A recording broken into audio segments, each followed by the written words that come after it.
नमस्कार, मैं हूं Pankaj Kumar. TV 9 digital platform पर आपका स्वागत है। आज राजशास्त्र में बात करेंगे कि बीजेपी ओवैसी को बड़ा नेता क्यों बताने लगी है।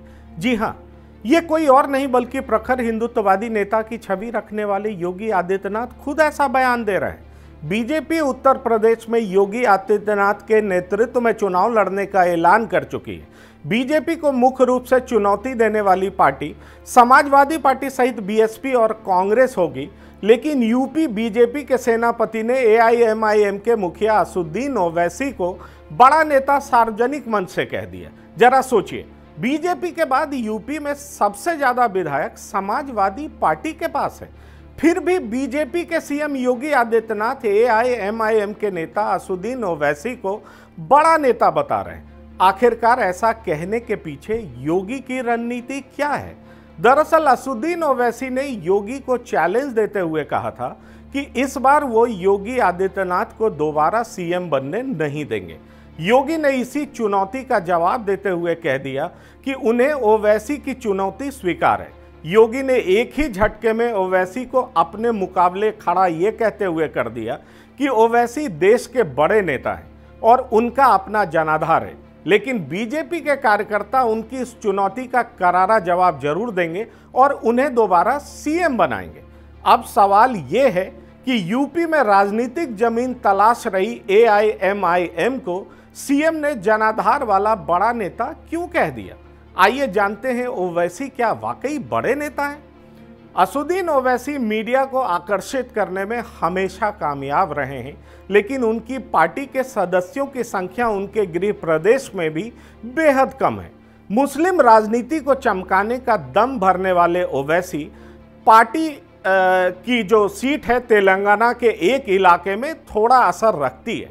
साल 2018 के विधानसभा चुनाव में उनकी पार्टी के 7 विधायक चुनाव जीतने में कामयाब हुए थे।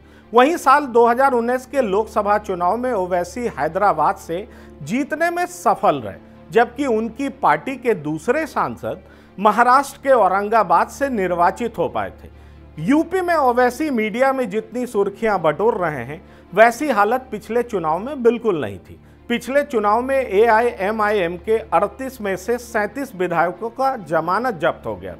राज्य में पार्टी को महज 2.46% मत मिले थे, जबकि बीजेपी को 384 सीटों पर उम्मीदवार उतारने के बाद 41.57% मत प्राप्त हुए थे। फिर बीजेपी ओवैसी को बड़ा नेता क्यों बता रही है?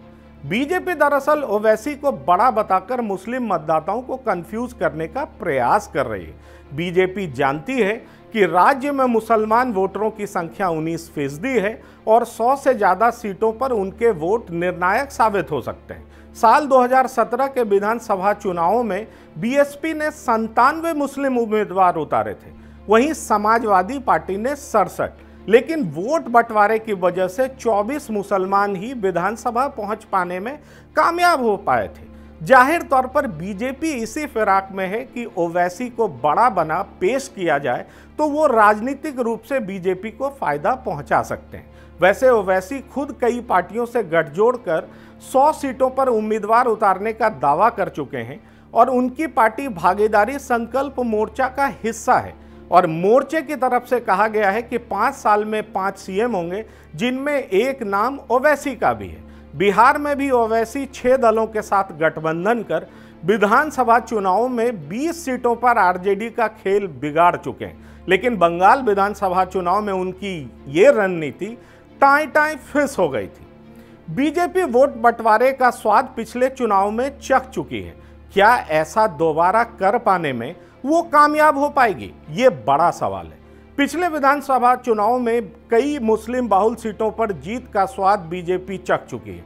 पिछली बार वोट का बंटवारा एसपी और बीएसपी में हुआ था, लेकिन इस बार बीएसपी के ज़्यादा कार्यकर्ता एक्टिव नहीं दिखाई दे रहे हैं और यही वजह है कि ओवैसी की पार्टी उनकी जगह ले ले तो बीजेपी की सियासी रणनीति फिर से हिट मानी जाएगी। मुस्लिम बहुल सीटों में देवबंद से बीजेपी के उम्मीदवार ब्रजेश ने करीब 30,000 वोटों से जीत हासिल की थी।